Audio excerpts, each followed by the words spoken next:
Hola, muy buenas tardes. Hoy, cerrando mes 30 de junio de este 2020, vamos a tener como invitados, o más bien ya tenemos como invitados en Prevención en Acción el programa de PRONCAVI a la doctora Daniela Rodríguez, sexóloga, y al psicólogo Israel Pedrosa, que nos van a hablar sobre masculinidades y diversidad sexual, y obviamente en el tema de salud.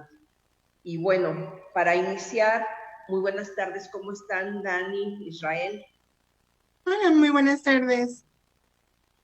Pues Buenas tardes, muy bien. el tema lo estamos retomando porque este 28 de junio pues fue el Día del Orgullo y queremos que nos hablen un poquito de qué significa esto, de por qué es tan trascendente y cómo está impactando el tema de salud ahorita con la diversidad sexual. No sé quién de ustedes puede empezar. Israel, no sé si gustas iniciar. Adelante, Dani, creo que sabes un poco más acerca de esto. Bueno, entonces, el tema de diversidad sexual creo que es una parte por lo que necesitamos iniciar, ¿no? Todas las personas somos integrantes de la diversidad sexual, porque todas las personas vivimos nuestra sexualidad de una manera distinta, ¿no? Aunque frecuentemente cuando pensamos en diversidad sexual, pensamos en ciertas poblaciones específicamente, ¿no? Como lo que es la población LGBTIQ,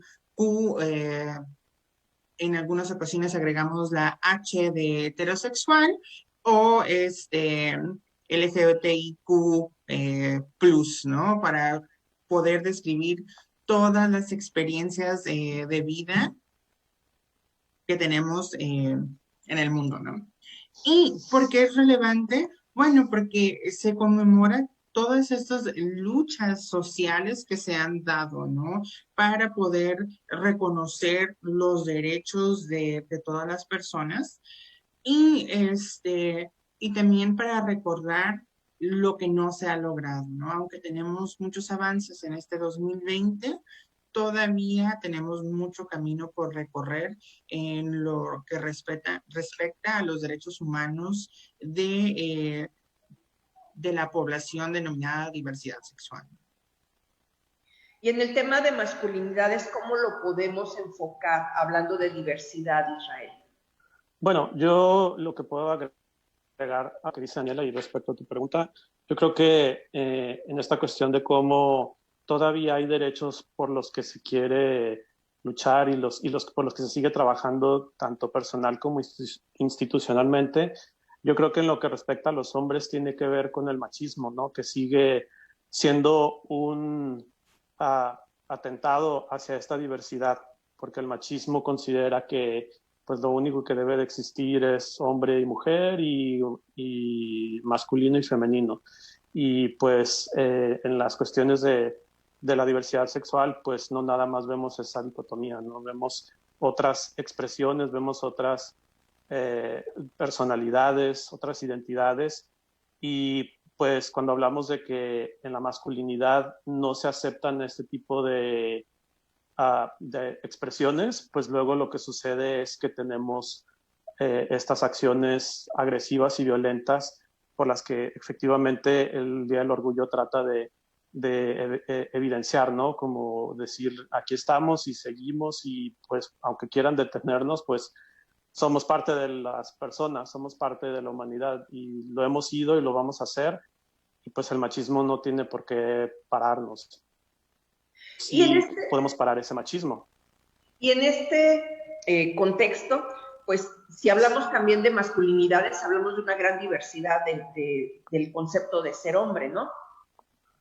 Ajá, bueno, de hecho, ya ahora que empezamos a movernos en los estudios de género y nos estamos empezando a mover a conocer más acerca de esta diversidad y de estas identidades, estamos empezando a reconocer que cuando hablamos de masculinidades estamos hablando de identidades que generan violencia, porque en realidad la masculinidad de alguna manera se define por violencia, se define por agresión.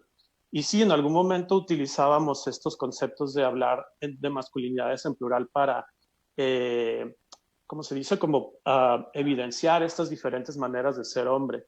Pero ahora estamos moviéndonos a un discurso más de decir, bueno, es que lo masculino termina siendo violento, termina siendo agresivo. Entonces, si mi identidad es masculina, por lo general esa identidad está dirigida hacia lo agresivo y lo violento.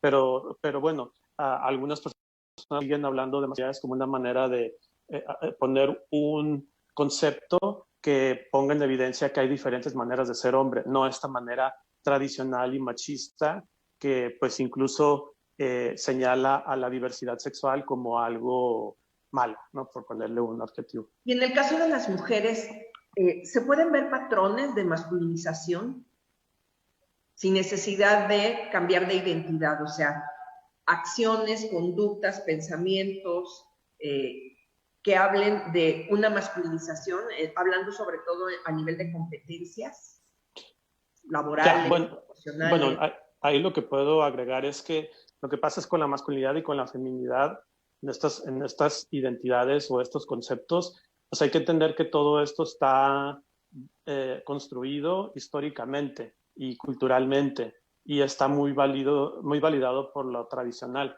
Entonces, sí, muchas veces puede ser que haya ciertos aspectos de lo masculino y femenino que desde tu identidad como hombre o como mujer puedas adaptar. Y puede llegar a ser algo que pueda generar algún problema para los demás si se ejerce desde un abuso de poder, porque de alguna manera me parece que cuando adquirimos una identidad masculina y femenina nos estamos identificando con algo que da poder culturalmente y socialmente y históricamente, pero si ese poder que nos otorga lo llevamos a una potencia que nos lleve a ejercerlo con abuso y eso nos lleva a la violencia, pues entonces sí tenemos un problema. Pero sí, o sea, sí hay ciertos aspectos que pueden ser tomados desde tu identidad hombre o mujer que son considerados masculinos y femeninos y pues que al final son expresiones, ¿no? De esa misma diversidad. Ajá. Creo que también sería, perdón Edith, continúa. No, sí, de hecho quería preguntarte a ti, porque tenemos que hablar de estos temas en el ámbito de la salud. Así es que adelante, Dani. Bueno, primero que nada, creo que es importante recordar que el machismo no lo ejercen solamente los hombres. Todas las personas en algún momento u otro ejercemos machismo. Y entonces pensar que las personas integrantes de la diversidad sexual son solamente un sujeto pasivo ante el machismo donde reciben la agresión, no ocupamos ampliar aún más, ¿no? Porque también este machismo está dentro de la misma comunidad LGBTIQ, ¿no? Entonces podemos ver cómo estos patrones de violencia también se replican. Vamos a pensar en parejas entre dos hombres, entre parejas de dos mujeres, entre parejas queer, personas transgénero, transvesti, transgénero y transexual. Entonces, no solamente es hombre heterosexual, ejerce machismo y violencia hacia las otras comunidades, ¿no? El machismo está presente, lamentablemente, en todas las personas y es algo que trabajamos día con día.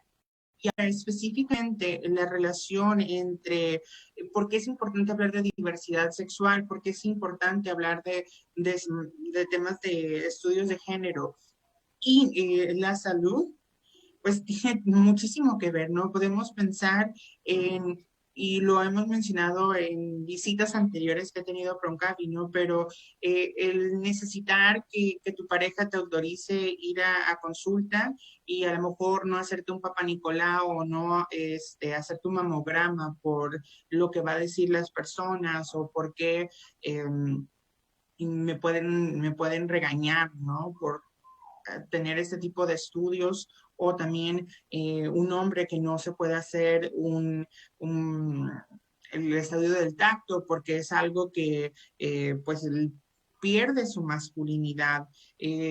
También hay estudios significativos en el área de salud que hablan cómo el personal de salud y los prejuicios que tienen, porque todas las personas tenemos prejuicios, y cómo impacta la relación y la atención que recibimos. Recibimos, y eso sigue siendo verdad, recibimos una atención diferencial si tenemos los mismos síntomas, las mismas características, pero si acudimos a consulta siendo hombres o si acudimos a consulta siendo mujeres.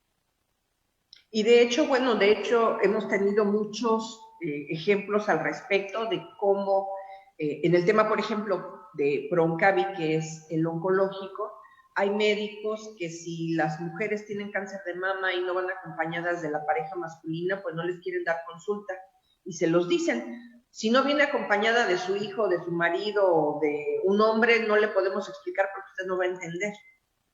Entonces, como que se nos va haciendo normal esta vejación hacia nuestros derechos, ¿no? Y ahorita, con todo lo que ha estado pasando, no me quiero ni imaginar cómo se ha incrementado el tipo de problemas que puede haber en el tema de derechos humanos para la diversidad sexual, aunado a lo que estamos viendo ahorita con el tema de COVID. Entonces, si empezamos a desmenuzar esto de la diversidad sexual, sería muy bueno que nos recordaran qué entendemos por esto y cuál es, no sé si llamarlo clasificación o tipos, no encuentro el concepto para poder hablar de toda la gama de lo que conocemos como diversidad sexual. Yo le llamaría identidades.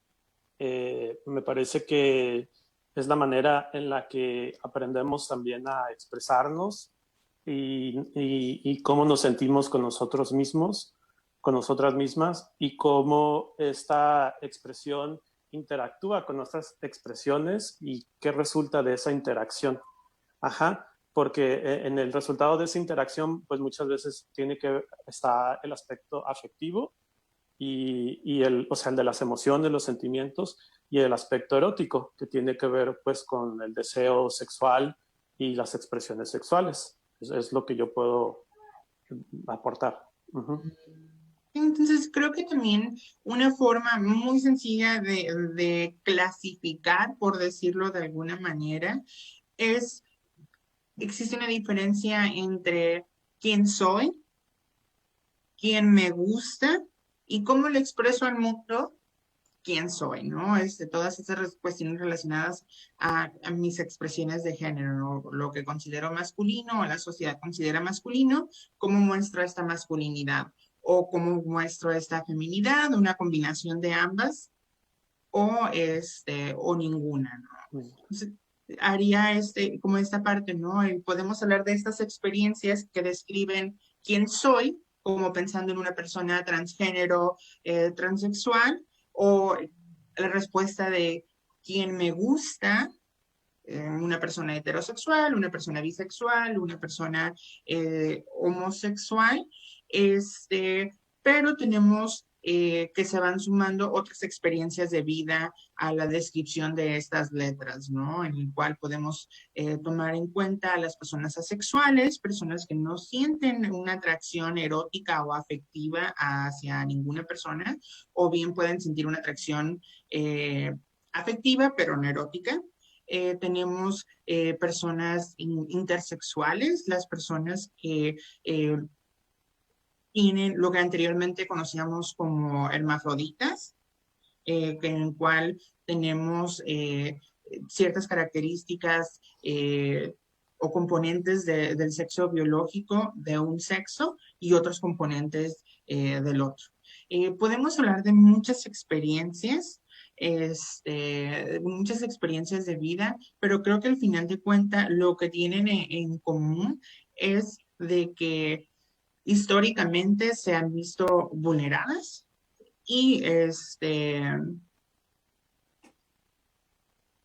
y hay una lucha o una constante lucha en relación a temas de derechos humanos. Creo que esa sería como mi forma de resumirlo, ¿no? Porque experiencias de cada una de las letras pues, pudiéramos durar aquí hasta la mañana. Sí, y vulneradas y discriminadas, ¿no? Y de hecho, por eso también el mes de junio y el 28 específicamente habla de salir y de hablar de estas identidades LGBTI, etcétera, porque se trata de eso, de evidenciar esa necesidad de no ser discriminados, de no ser vulnerados, porque desde todas las identidades que no son heterosexuales reciben un trato y una forma de ser recibidos en la sociedad muy diferente a cuando eres una persona heterosexual. Por eso no existe un orgullo heterosexual, porque no hay una necesidad de exigir derechos, porque no hay una necesidad de tener que mostrarte en el mundo, porque el mundo está heteronormado, es decir, el mundo conoce y sabe que hay personas heterosexuales porque históricamente se construyó así y hay muchas instituciones que se han encargado de hacer que exista la heteronormatividad. Y hay muchas personas que siguen esas instituciones y estas creencias para seguir validando la heteronormatividad. Y por eso se trata de poner en la sociedad, en la cultura, estas imágenes y estos personajes y que las personas salgan y digan, esta es mi identidad, esto es lo que yo quiero, esto es lo que yo deseo y lo muestro. Y es para que haya esa aceptación, para que se reduzca esta vulnerabilidad y se reduzca esta discriminación. Y pues generalmente las instituciones y las personas que de donde viene toda esta agresión y esta violencia hacia lo que no es heterosexual, a lo que es heteronormativo, por lo general viene del machismo. Y por lo general quienes representan más ese machismo pues son hombres o la masculinidad.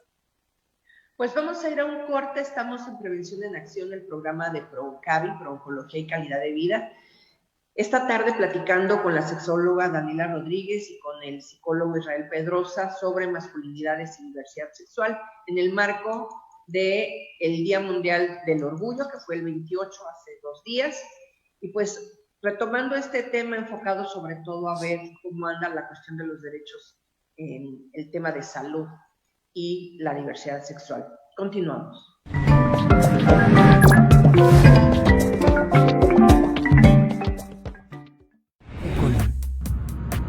El cáncer de colon puede no presentar síntomas al comienzo, sino después de pasado un tiempo, y algunos de ellos son los siguientes: diarrea, estreñimiento, sangre en las heces, cansancio, náuseas y pérdida de peso sin razón. ProOncavi te invita a vivir de manera saludable y reducir los riesgos de tener cáncer de colon. Oncotecolon. Para reducir los riesgos de tener cáncer de colon, es importante que controles tu peso. Lleva una vida físicamente activa y limita el tiempo que pasas sentado. Lleva una dieta saludable rica en cereales, legumbres, verduras y frutas. Reduce el consumo de alimentos ricos en calorías, azúcar y grasa, así como las bebidas azucaradas. Evita comer carne procesada y limita el consumo de carne roja y alimentos ricos en sal. ProOncavi te invita a vivir de manera saludable y reducir los riesgos de tener cáncer de colon.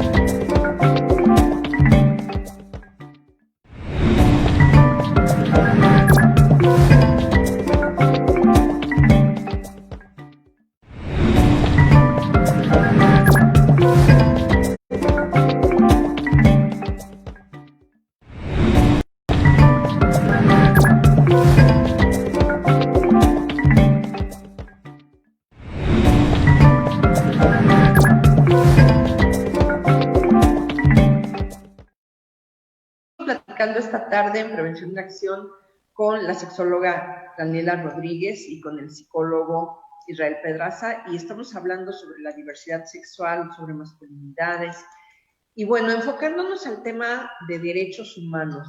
¿Qué pasa con esta comunidad? Evidentemente todos somos vulnerados, todos somos violentados en nuestros derechos, pero ¿por qué tenemos que hablar de derechos humanos y diversidad sexual? Bueno, creo que una parte importante, especialmente en cuanto a temas de salud, es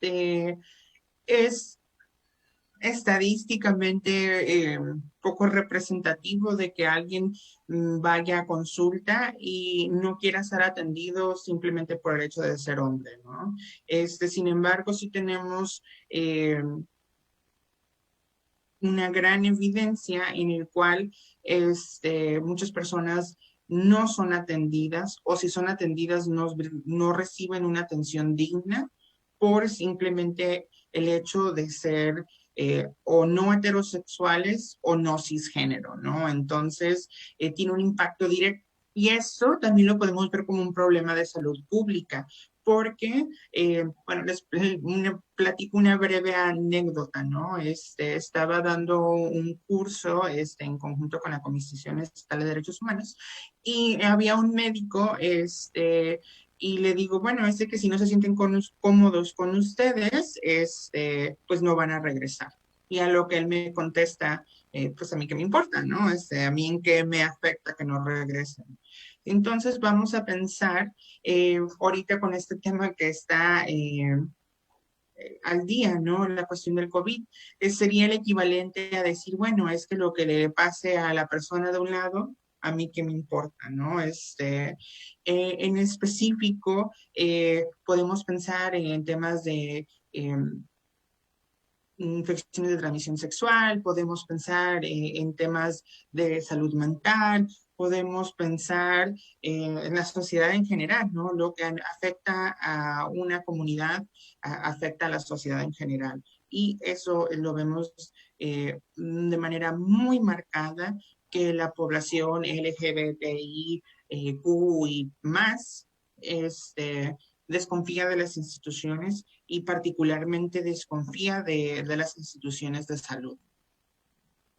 Sí, y no sé si puedas también a lo mejor mencionar un poco más, Daniela, con respecto a la falta de cierta apego de las instituciones a las cuestiones también de identidad, cuando de repente una persona pues nació con un sexo masculino y se le asignó el género hombre y luego decide cambiar, o al revés, ¿no? Y luego pues todos sus papeleos y todo esto que tiene que ver con presentarse institucionalmente como una persona y luego presentarse como otra con esta identidad que adquiere a través de su vida, y cómo muchas veces invalidan eso, ¿no? Y eso le restringe los servicios de salud también, o otros servicios. Claro, digo, obviamente afecta no solamente al área de salud, pero ahorita buscaría que nos enfocáramos en específicamente con la parte de salud. Creo que todas las personas, digo, desde como una manera anecdótica, digo, todas las personas no vamos en un espacio en el que no nos sentimos cómodos y sobre todo que no nos sentimos seguros, ¿no? Entonces podemos ver experiencias donde las personas están en la sala de espera y les gritan literalmente por su nombre en el acta de nacimiento, independientemente de la forma en la que se perciben, y pues genera también estado de vulnerabilidad, ¿no? Personas que a partir de esta situación han sido seguidos o seguidas por personas que escucharon esto y fueron agredidas posteriormente. Tenemos personas que no pueden acceder a los servicios de salud. Ejemplos, hicimos un acompañamiento de una persona muy querida para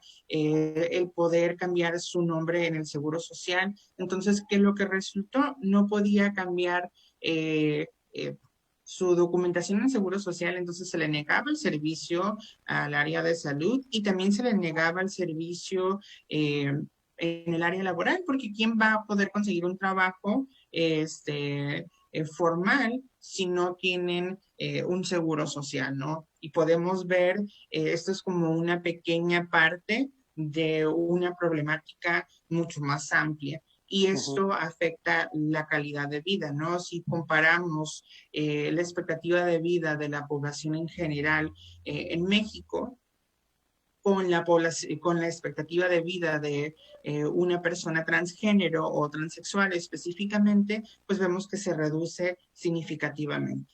Tenemos, si no me equivoco, estamos como en 78 punto y algo, corríjame si me equivoco, como expectativa de vida de la población mexicana, comparado a 35 años en la población transgénero y transexual. Entonces, definitivamente es un tema de derechos humanos, es un tema de salud. Y agregaría que lo que mencionabas hace un momento, ¿no? Que generalmente esta persecución y esta expresión de discriminación por parte de las instituciones, pues por lo general quienes representan esas instituciones pues son hombres o personas que traen un machismo aprendido. Entonces, yo creo que ahí es donde volvemos a poner sobre la mesa el hecho de que las expresiones del machismo reducen muchas cosas, incluso en este caso pues la cuestión de la expectativa de vida. Y ahí es donde tenemos que seguir trabajando para ir poniendo una deconstrucción sobre lo que es lo masculino y lo que es considerado entre lo masculino y lo femenino, ¿no? Esta dicotomía que personas que cuando esto es lo único que existe y no pueden aceptar otras cosas, ¿no? Y por lo general, pues otra vez, ¿no? Sus bases son otras instituciones y otras cuestiones históricas. Y de nuevo, yo creo que lo he mencionado muchas veces en otras interacciones que hemos tenido a través de estos programas, que es la importancia de que los hombres nos involucremos en estos cambios, de hacer que los hombres hagamos algo por deconstruir esta masculinidad y construir identidades más equitativas y sobre todo que nos lleven al respeto y que nos lleven a poder entender que todos somos personas y que nuestras identidades son fluidas y que siempre van cambiando y que tienen que ver con lo que también históricamente estamos viviendo. Porque lo que es ser hombre y mujer ahora no es lo mismo que fue hace 10 años, ni hace 20, ni hace 50, ni hace 100. Todo va cambiando y así va a ir cambiando. Y aún así seguimos cargando luchas donde todavía tenemos que explicarle a la gente que esto existe, que va a existir y que por más que quieran pararlo, no va a parar, no es posible, porque no ha parado y no va a parar. Esto va a continuar y lo que tenemos que hacer entonces es cómo hacer inclusivo esto. Y sí hay muchas instituciones que han buscado y encontrado maneras para hacer cada vez más inclusión de todas las identidades y todas las expresiones, pero pues definitivamente hace falta, ¿no? Hace falta porque siguen sucediendo estos crímenes, siguen sucediendo estas faltas de derechos y pues tenemos que seguir haciendo la parte que nos toca y dejar que quienes lo quieran hacer, pues permitirlo, no crear barreras ni obstáculos porque pues lo vuelve más difícil, pero pues de todos modos se pasan cosas, ¿no? Se pasan. Pues tenemos que trabajar esto en casa, porque luego también hay dudas en relación a si se les tiene que hablar a los niños de estos temas o a las niñas, cómo se tiene que abordar, porque hay miedos, ¿no? Dicen, no, es que si le empiezo a dar ideas a mi hijo o a mi hija, a lo mejor le va a gustar y va a cambiar su identidad. ¿Qué tan cierto es esto? ¿Qué es lo que debemos hacer? Porque si estamos hablando de inculcar valores donde tengamos tolerancia y aceptemos a las personas por lo que son personas, pues tenemos que empezar, yo creo que desde la casa. Entonces, ¿cuál es el primer paso? Pues es que yo creo que ahí sí, ¿no? Sí tiene que ver con las... Es que todo eso tiene que ver, como dices, de la casa, ¿no? Eso implica la familia, y la familia otra vez es otra institución. Y entonces como institución tiene ciertas características y se cree que entonces la familia debe de ser así y tiene que ser así, y lo que se sale de estos límites, entonces ya no es familia, y entonces se condena, se señala y se ve como algo malo. Bueno, lo que yo creo también es que hay que entender que la familia como tradición, es esa familia que por lo general otras instituciones protegen y tratan de decir que esa es la única que existe. Pero pues otra vez, como decía hace un momento, no existen otras cosas y no lo podemos evitar, ¿no? Por más que se hagan cosas, no se puede. Ahí están y ahí van a estar. Y sí, yo creo que lo primero que hay que entender es que existe una familia tradicional, pero existen otros tipos de familia, porque al final de cuentas lo que identifica a una familia es los vínculos que tienen. Y estos vínculos por lo general vienen desde el afecto, pero pues también vienen desde la crianza, desde cómo yo me identifico con esa persona porque a mí me dio o me quitó cosas y me hizo crecer y me hizo la persona que soy. Entonces muchas veces incluso llamamos a un amigo hermano o llamamos los hijos de nuestros amigos nos llaman tíos, ¿no? Entonces, lo que voy con esto es como nosotros vamos creando nuestro concepto de familia y entonces desde esa cuestión no tradicional vamos volviendo inclusivo de muchas personas en general, ¿no? Ajá, entonces yo lo que creo es que sí, cuando tú quieres incluir a otras personas, pues es importante entender que las expresiones a lo mejor a las que yo tengo miedo que pueda llegar a tener, es decir, a lo mejor si yo tengo a mi hijo varón que nació con pene y testículos y tengo miedo de que agarrando una muñeca se vaya a volver femenino y se vuelva homosexual, ¿de dónde viene ese miedo? Tendría que revisar yo de dónde aprendí a creer que eso puede hacer a una persona que tenga una identidad y una expresión sexual por el solo hecho de jugar con muñecas. O sea, ¿de dónde vino esa idea? Y por lo general esas ideas pues vienen de otros sistemas como la sociedad, lo que históricamente se dice, lo que es masculino y femenino, de lo que es para los niños y las niñas, y entonces se me viene este miedo. Pero también ¿por qué consideramos en este caso lo femenino como algo malo? Porque eso también es otro aprendizaje que traemos, ¿no? Vemos a lo femenino como algo de menor valor, como algo que no tiene el mismo valor que lo masculino, y entonces si alguien que es masculino se vuelve a lo femenino, entonces son muchas, y todo eso es machismo, no es otras expresiones de machismo. Pues sí, simplemente lo que te dicen en la escuela, vieja el último, ya con eso, ¿no? Vieja el último, ay, es que pareces mariquita si lloras, o sea, todavía seguimos arrastrando ese tipo de conductas y a veces yo creo que hasta se expresan de manera inconsciente, ¿no? Porque es un aprendizaje que se da por validado. Y esas son expresiones de masculinidad, justamente, claro, porque de alguna manera quien las expresa está validando su identidad como hombre masculino y lo hace a través de la feminización, es decir, de algo que lo masculino considera de menor poder o de menor importancia, que es lo femenino. Entonces se feminiza desde llamarlo como mujer o vieja, o se homosexualiza, porque se sigue viendo también desde esta perspectiva masculina que lo homosexual pues no es masculino. Y bueno, eso ya son otras cosas que también pasan. Ajá. Daniela, tú que has trabajado con niños y niñas, ¿qué nos puedes platicar al respecto en este tema de la identidad? Bueno, creo que también es un parte importante como situarnos en la etapa del desarrollo de este niño o de esta niña, ¿no? En el cual cuando pensamos en temas de diversidad sexual, pues pensamos a lo mejor en una marcha, pensamos en personas adultas. Por lo general, cuando pensamos diversidad sexual, pensamos en hombres gays, y es creo que lo más frecuente que pensamos, pero definitivamente pensamos en una población adulta. Hablar de diversidad sexual es hablar desde una edad muy temprana, ¿no? La orientación sexual, es decir, quién me gusta, se manifiesta a una edad más tardía en comparación con la identidad de género. Es decir, la identidad de género, es decir, quién soy, se considera actualmente que se consolida a los 4 años, aunque ya tenemos indicios desde antes de ello, ¿no? Podemos verlo con expresiones de género hasta que se va construyendo quién soy, por decirlo de alguna manera. Entonces podemos pensar en infancias trans, ¿no? Podemos pensar en un niño, una niña de 3, 4 años que diga, bueno, es que yo no soy niño, yo soy niña, ¿no? Y eso es algo que genera todavía mayor confusión porque pensamos que diversidad sexual es equivalente a quien me gusta, pero quien me gusta no tiene una relación con quien soy.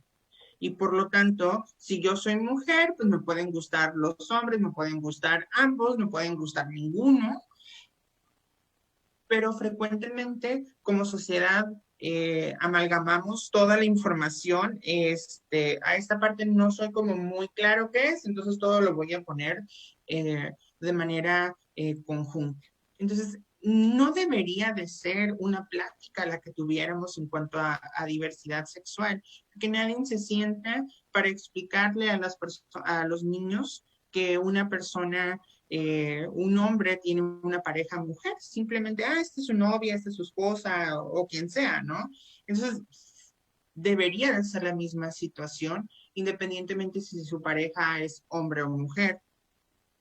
A medida que vamos normalizando las experiencias, pues tenemos menos de qué hablar realmente, ¿no? Porque realmente, ¿cuál es el objetivo de que tengamos que explicar que alguien es gay? Pues estamos partiendo de la idea de que forzosamente o de fábrica todas las personas somos heterosexuales y algunas personas no lo son. Entonces, la diversidad sexual nos recuerda que todas las personas somos distintas, todas las personas tenemos experiencia de vida distintas y estas no se dan hasta la etapa adulta, se manifiestan desde edades muy tempranas.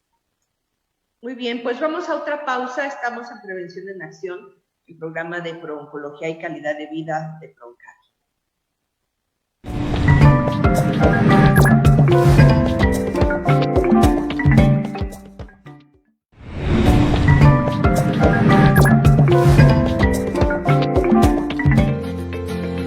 Oncotips.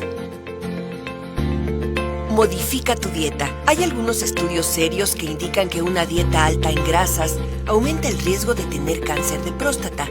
Esto incluye las grasas que contienen las carnes, nueces, aceites y productos lácteos.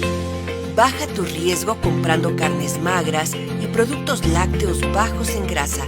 Los ácidos grasos omega 3 han demostrado disminuir el riesgo de cáncer de próstata. Aumenta tu consumo de omega 3 ingiriendo pescados como el atún y el salmón.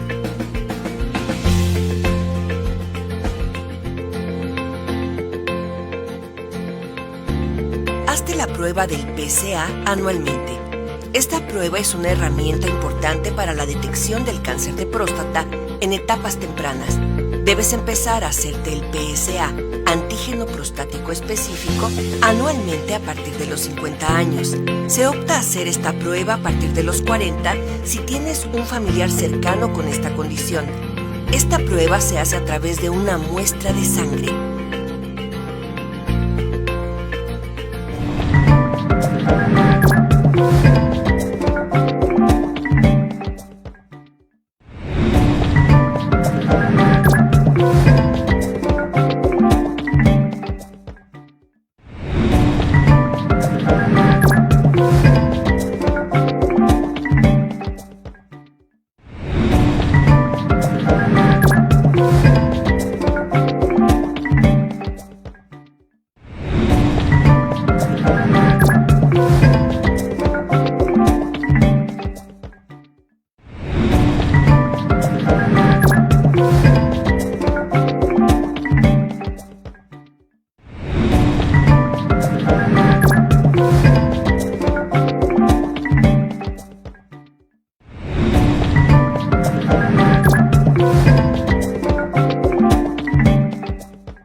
Bueno, y entonces en el tema de salud, ¿cuáles son los principales problemas que tiene la diversidad sexual en el tema de salud? Híjole, tenemos muchísimos temas de qué hablar. Digo, en general tenemos una sociedad enferma, ¿no? Que tiene muchos problemas de salud. Podemos pensar temas de obesidad, podemos pensar temas de enfermedades crónico-degenerativas, pero en específico como una población históricamente vulnerada, pues tenemos la relación a si mis derechos humanos son vulnerados, vivo discriminación, pues probablemente voy a tener menos acceso a servicios de salud, ¿no? Eso sería como punto número uno, el poder cruzar la puerta del hospital o poder cruzar la puerta de la clínica y poder recibir servicios. Entonces sería como el tema en general de la población LGBTTIQ, ¿no? Pero ahora tendríamos que hablar de necesidades específicas de ciertas poblaciones, como sería la población transgénero y transexual, la población intersexual, ¿no? Que está más relacionado con algunas, o posiblemente relacionado con temas más de procedimientos, de acceso a servicios de salud. Ahora también podemos pensar en temas como es la prevalencia y la incidencia de VIH, específicamente en la población de mujeres transgénero. A medida de vivir estigma, rechazo, discriminación, algunos estudios sugieren que el 80% de la población transgénero femenina se dedica o se ha dedicado al trabajo sexual por falta de oportunidades laborales, ¿no? Independientemente del grado académico, la falta de oportunidades de empleo ha dejado como una de las opciones el trabajo, o la no opción, más bien dicho, del trabajo sexual. Y se estima, al menos en México, que el 20% de la población transgénero vive con VIH, ¿no? Que es una de las poblaciones más afectadas para vivir con VIH. Por múltiples situaciones, desde cuestiones sociales, cuestiones emocionales, servicios de salud, etcétera, etcétera, ¿no? Pero tenemos otras complicaciones, ejemplo, las personas que transicionan y buscan hacer adecuaciones corporales, pueden tener problemas como trombosis por el uso inadecuado de biopolímeros, podemos tener daño hepático por el uso inadecuado de una terapia de reemplazo hormonal no supervisada por profesionistas adecuados, podemos pensar en muertes por agresión, podemos pensar en los problemas de salud mental. No es que ser una persona homosexual o ser una persona bisexual o ser una persona trans sea patológico. Sin embargo, si se vive en un espacio donde se vive frecuente rechazo o agresión, pues aumenta la probabilidad de desarrollar problemas de salud mental, ¿no? Entonces, eso es un tema también bastante importante del que se tiene que abordar, y también le sumaría los temas como abuso de sustancias, que bueno, aquí Israel es el experto a eso. Y pues me gustaría que a lo mejor Israel pudiera como abordar un poco este punto, y a lo mejor posteriormente hago otra intervención. Sí, de hecho, estaba pensando en eso, ¿no? Ahorita había pensado en la parte del VIH y las complicaciones que tiene para los accesos de tratamiento y de atención, porque eso implica también las cuestiones psicológicas. Ajá. Y sí, yo creo que uno de los problemas que también encontramos más son las cuestiones de depresión, las cuestiones de ansiedad, y muchas de esas veces suceden interiormente en la persona porque no hay una aceptación de sí misma y de sus expresiones, o tiene una dificultad para adaptarse, o porque en su entorno hay dificultades para que se le acepte. Entonces todo eso también le genera ciertas cuestiones emocionales pues que necesitan algún tipo de tratamiento psicológico o psiquiátrico, pero pues muchas de esas veces también las personas que les atienden son personas que también o pertenecen a esas instituciones que discriminan a este tipo de personas, o que también muchas veces lo que sucede es que no están ni preparadas o no tienen la manera de poder saber cómo atender esta parte que la persona trata de expresarle a la persona que le está atendiendo, ¿no? Hay instituciones tanto en México, pero pues más en otros países que se especializan a trabajar específicamente con este tipo de población y con este tipo de situaciones, ¿no? Sobre todo cuando hay personas que también van a hacer la transición, pues muchas veces requieren de atención psicológica también para prepararlas, para ver cómo se van a sentir. Todo eso es muy importante y eso pues también tiene que ver con aspectos de salud, en este caso con cuestiones de salud mental. Y respecto al uso y abuso de sustancias, igual, ¿no? Eso está relacionado con las cuestiones emocionales, con las cuestiones de no sentirse aceptados, y sí también de que hay una dinámica donde hay un acceso a las drogas por cuestiones de ambientes y por cuestiones de cómo las personas ven el consumo como parte también de esta identidad dentro de la diversidad, ¿no? Yo creo que todavía falta hacer como un poco más de estudios porque todo se ha visto desde la cuestión del género, ¿no? Como que quién consume más drogas y quién consume menos, ¿no? Pues también he hablado de esto, ¿no? No es ninguna coincidencia que quienes más consuman drogas sean hombres, ¿no? Eso también tiene que ver con una cuestión de las identidades masculinas.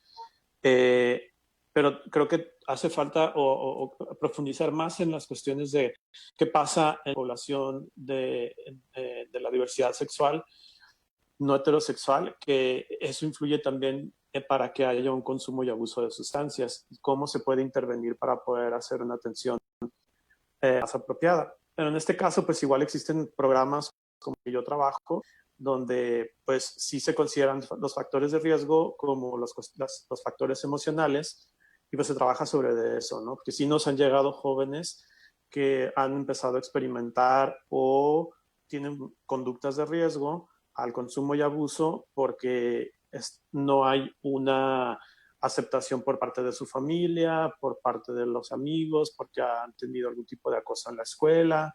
Entonces, sí es parte también de ahí de la salud. Tú comentas que tiene mucho que ver, porque el problema es muy complejo, la parte del machismo, de la parte cultural tan arraigada. Lo vemos en la comunidad heterosexual, simplemente para el tema de cáncer de próstata, lo hemos platicado mucho. Cómo es difícil que un hombre acepte, por ejemplo, la castración química como una medida para que pueda resolver su problema de cáncer de próstata. O simplemente el tacto rectal, ¿no? Donde estamos viendo, pues, que ahí el problema es simplemente la parte de la revisión o del tratamiento. Ahora, ¿cómo se magnifica todo esto, hablando ya de diversidad, en otros temas tan sencillos como el acceso, al menos, a que puedan consultar porque tienen una gripa, ¿no? O sea, ¿cómo se va haciendo tan complejo todo? Sí, pero si te fijas también, lo que afecta a estos hombres, por lo general heterosexuales, y todo lo que ha mencionado Daniela y lo que mencioné yo hace un momento, todo viene y nace del machismo. Todo el trasfondo de todo eso es una cultura machista. ¿Por qué un hombre heterosexual no quiere hacerse? Por las cuestiones masculinas machistas.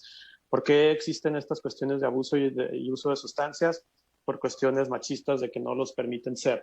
¿Por qué las tasas de suicidio en las personas trans o en las cuestiones de agresiones hacia ellos y hacia ellas? Por el machismo. O sea, el machismo nos afecta de muchas maneras y en muchas dimensiones, y generalmente acaban en cosas muy, muy serias, ¿no? Que afectan la salud, que afectan las familias, que afectan tantas cosas.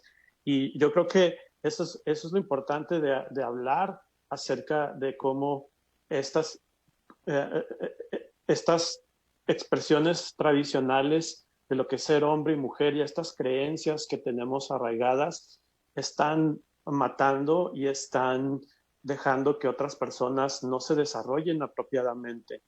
Y de verdad... Estamos hablando de un tema de salud integral, ¿no? No nada más la salud física, sino también la salud psicoemocional. Pues, ¿qué creen? Que ya se nos está acabando el tiempo. Así es que nos queda un último mensaje final. Y me gustaría también que si hay forma de que los pueda alguien contactar porque quiera tener alguna consulta con ustedes, porque bueno, ustedes dan consulta especializada, pues que los puedan contactar si quieren dar su información y un mensaje final para cerrar nuestro programa. Muy bien. ¿Te gustas iniciar, Israel? ¿Yo? Ok. Bueno, pues yo una última cosa que puedo decir es, bueno, primero que nada, gracias por la invitación nuevamente. Gracias, Dani, por lo que nos compartes también. Y yo creo que también, pues nada más mencionar que los hombres tenemos que hacer algo. Los hombres tenemos la responsabilidad de cambiar nuestra manera de ver lo que es masculino, lo que es femenino, de construir nuestras ideas sobre lo que es ser hombre y en esa deconstrucción construir nuevas maneras de expresarnos y de relacionarnos con las personas y que si nos damos esa oportunidad nos vamos a encontrar con más aceptación y con personas bien suaves en nuestra vida que si las incluimos nos van a enseñar muchas cosas. Y pues si quieren saber algo más, si quieren contactarme, pueden hacerlo a través de Facebook en la página de Hombre Ser, así, Hombre Ser. Ahí tenemos algunos de los reportes de lo que hacemos nosotros como grupo y pues también tenemos contacto para, pues, si quieren comunicarse con nosotros. Muy bien, muchas gracias, Israel. Dani. Bueno, creo que yo con lo que me gustaría finalizar es que muy cierto lo que comenta Israel en cuanto al machismo y le sumaría la parte de falta de información. Por lo general, cuando hablamos de diversidad sexual, me toca que la mayoría de las personas piensan a una persona lejana, distinta, pero estamos hablando de que aproximadamente el 30% de la población no es heterosexual y por lo tanto hay un integrante de la familia, hay un ser querido en el cual aplica estas características y es importante recibir información, buscar información. Es natural a lo mejor no entender lo que no conocemos y pues un gran remedio para eso es buscar la información. En específico para la parte del área de salud, aunque hemos visto avances por parte del personal de salud, definitivamente todavía tenemos mucho trabajo por hacer y entonces es importante como cuestionarnos, ¿estoy haciendo todo lo que puedo para mejorar la calidad de vida de las personas con las que trabajo, ¿no? En cuanto a la forma de contactarme, mi número de teléfono de mi oficina es el 664-870-2414 o bien me pueden mandar un mensaje a la página de mi consultorio que es Clínica Conductual y Psicología Comunitaria. Pues muchas gracias y recuerden estar en contacto con nosotros también en Proncavi a través de nuestras redes sociales. Hasta la próxima semana. Gracias, Dani. Gracias, Israel. Y hasta pronto. Hasta luego.